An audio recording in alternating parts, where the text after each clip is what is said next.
మెజారిటీతో గెలిపించిన పిఠాపురం ప్రజలకు రుణపడి ఉంటా అని డిప్యూటీ సీఎం పవన్ కళ్యాణ్ అన్నారు. పెన్షన్ల పంపిణీ కార్యక్రమంలో పాల్గొన్న ఆయన వైసీపీ హయాంలో వ్యవస్థలను నిర్వీర్యం చేశారని అన్నారు. తాము ఇప్పుడు అదే వ్యవస్థలను బలోపేతం చేస్తామని స్పష్టం చేశారు. వాలంటీర్లు లేకపోతే పెన్షన్లు ఆగిపోతాయని ప్రచారం చేశారని, కానీ ఇవాళ వాలంటీర్లు లేకుండానే రెట్టింపు పెన్షన్ అందించామని తెలిపారు. వాలంటీర్లకు త్వరలో ప్రత్యామ్నాయం ఆలోచిస్తామని స్పష్టం చేశారు. శాఖల అప్పుల్లో ఉన్నప్పుడు తన లాంటివాడు జీతం తీసుకోవడం చాలా తప్పు అనిపించిందని, అందుకే జీతం వదిలేస్తున్నాను అని చెప్పానని స్పష్టం చేశారు. దేశం కోసం నేల కోసం పనిచేస్తున్నా అని తెలిపారు. అసలు మేమేం మన చంద్రబాబు గారు కూడా ఒక మాట ఏం మాట్లాడుకున్నామంటే, అసలు అధికారంలో వ్యవస్థని నిర్వీర్యం చేసేసారు ఈ ప్రభుత్వం. ప్రభుత్వ ఉద్యోగుల్ని వ్యవస్థల్ని నిర్వీర్యం చేసేసింది. మేము వ్యవస్థల్ని మళ్ళీ బలోపేతం చేయాలనుకుంటున్నాం. ఆ వ్యవస్థల్ని బలోపేతం చేసే భాగంలోనే వారికి బాధ్యత ఇచ్చాం. వారు ఈ రోజున మీకు ఇంటింటికి వచ్చి తిరుగుతూ ఉన్నాం. వాలంటీర్స్ లేకపోతే పెన్షన్లు ఆగిపోతాయి, వాలంటీర్స్ లేకపోతే పెన్షన్లు ఆగిపోతాయి అని భయపెట్టేశారు అందరూ. మీరు చెప్పండి, ఎక్కడ ఆగినాయి? ఎక్కడ ఆగలేదు. అంటే ఆగకపోగా రెట్టింతలు వచ్చి మీకు ఇంటికి వచ్చింది. అంటే సెక్రటరీ అంటే నేను ఒకటే అడిగాను మన పంచాయతీ రాజ్లో. అంటే మనకి ఒక పిఠాపురంలోనే 620 సెక్రటేరియట్స్ కదా మనకు ఉందండి. జిల్లా మొత్తం మీద 620 సెక్రటేరియట్స్, 600 సచివాలయాలు. వీళ్ళందరూ ప్రభుత్వ ఉద్యోగులు. దాదాపు 6,000 మంది పైచిలుక అధికారులు మనం టోటల్గా ప్రభుత్వ ఉద్యోగుల్ని మీ ఇంటికి వచ్చి మీకు డబ్బులు ఇస్తా ఉన్నారు. వాలంటీర్స్ లేకపోతే ఎక్కడ ఆగినాయి చెప్పండి ఈ రోజున పెన్షన్స్? ఆగో.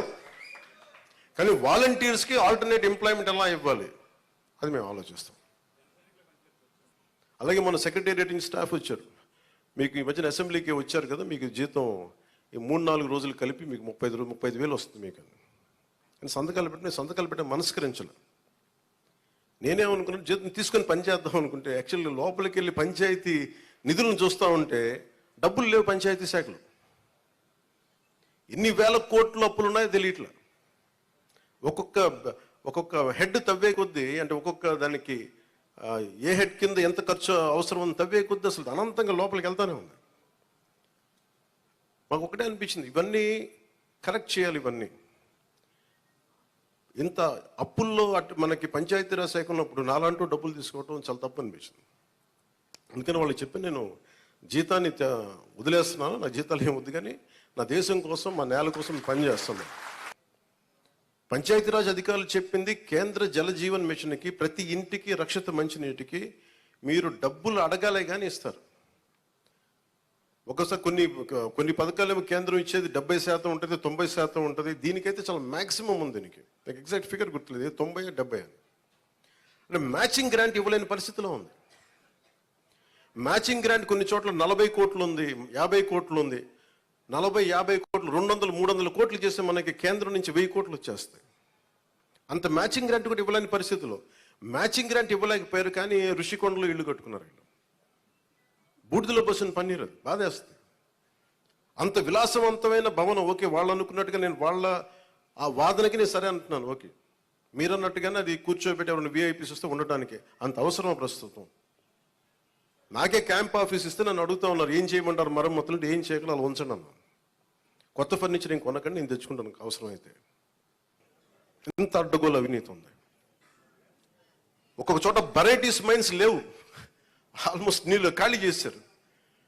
కడప లాంటి చోట్ల మైనింగ్ కానీ ఇసుక కానీ ఇప్పుడు తవ్వాలి ఒక్కొక్కటి ఎన్ని బయటపడతాయో తెలియదు.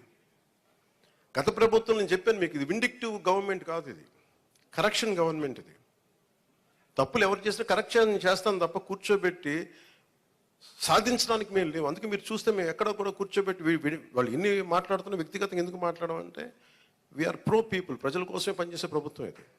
మేము విండిక్టివ్గా ఉన్నాం. మేము దాంట్లో నేను ఎక్కువ.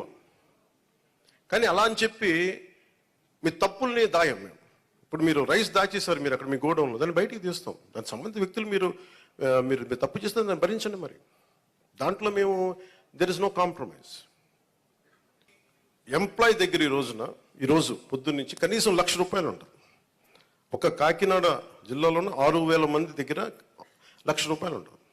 ₹1,00,000 క్యాష్ డిస్ట్రిబ్యూట్ చేస్తారు. ఇది అకౌంటబిలిటీ. ఎవరి చేతిలోంచి వెళ్ళదు, ఒక ₹100 వెళ్ళదు లేదు. మీ ప్రతి రూపాయి మీకు మాట ఇచ్చాం, మీకు ఇంటికి వచ్చి తలుపు తట్టి మరి ఇస్తారు. లేదంటే నేను వచ్చి నాలా అంటే వాడు వచ్చి మీ దగ్గరికి వచ్చేస్తాను. ఒక ఎమ్మెల్యే కానీ చెప్తాను.